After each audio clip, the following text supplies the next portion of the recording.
Okay guys, today we are going to be talking about the tyrannical pistol brace rule.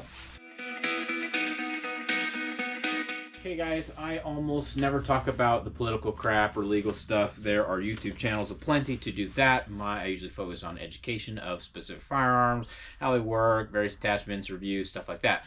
But because this is such a big deal, I am going to talk about it. Also, I'm going to talk about what my plan is to navigate this. But let's get into it. AR pistols such as this one are now being deemed SBRs by our wonderful tyrannical ATF. And so there's a couple options that you can do. The first option is turn it in. Okay, forget that. We're not going to talk about that. You can destroy it. Okay, forget that. We're not going to do that. The other option is to make it into a what they deem a normal pistol, which means essentially you have to remove the device. This one has a adjustable buffer tube, so you have to get rid of that one. This one has a smooth buffer tube, so I just have to remove the pistol brace, and on this one I'd be good to go. No worries there. So you can either do that, or you can register it with the ATF and the federal government, which sounds pretty terrifying, if you ask me. So those are really your options. It's kind of tricky because if your permit or if your background check through the ATF doesn't go through in 88 days, and you automatically get denied. If you get denied, the ATF has said, there were a couple agents that said that it would trigger an enforcement action where they might come take your gun. So that's great. I think that's probably not very likely, but it is very likely to happen that a couple people ain't going to get through in the 88 days, or if you get denied, then you're screwed.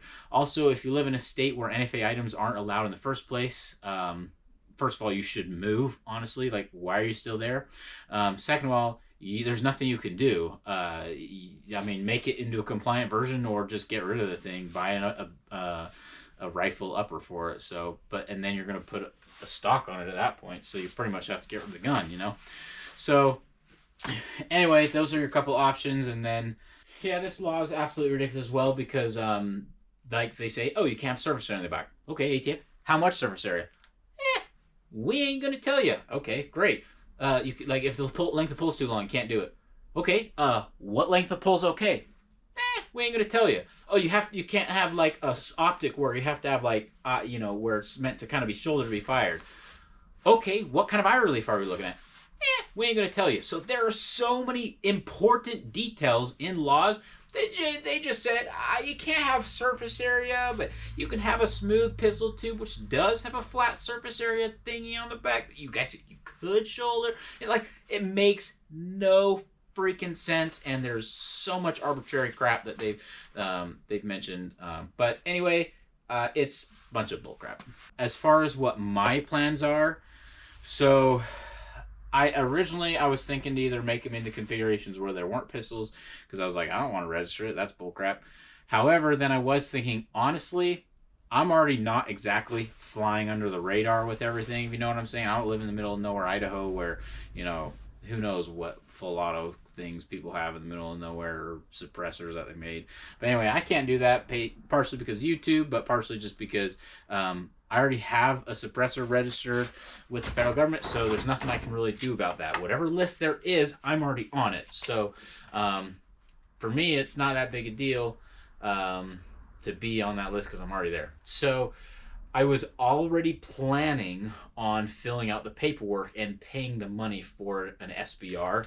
Specifically for this guy here, I wanted to put a stock on it, and I can't do that without filling out the paperwork. So I was going to do that anyway. I was already going to register the gun, and now the ATF has pretty much said, hey, we'll let you do it for free now. So for me, since I was already going to do it, I'm already on whatever NFA list there is, it's actually kind of convenient because now I'm going to get a free SBR. So do I like the rule? No. Do I think it's completely tyrannical? Absolutely. Do they have the power to do it? No. Are they completely changing a law that was designated by Congress? Yes, they are. Do they have the authority to do that? No. Is it going to get overthrown? I think so.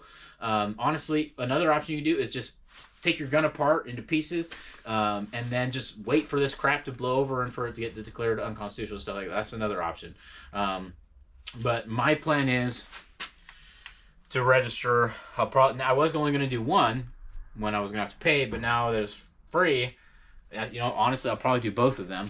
And then I'll have SBRs. And honestly, this one, what I'm going to do once I register, this is getting probably not quite to the trash, but pretty much. And then I'm going to put a dang stock on it and have a legit SBR. So that'll be cool. Anyway, guys, those are my thoughts on it.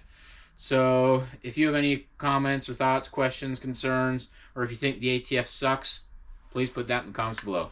Okay, guys, thanks for watching.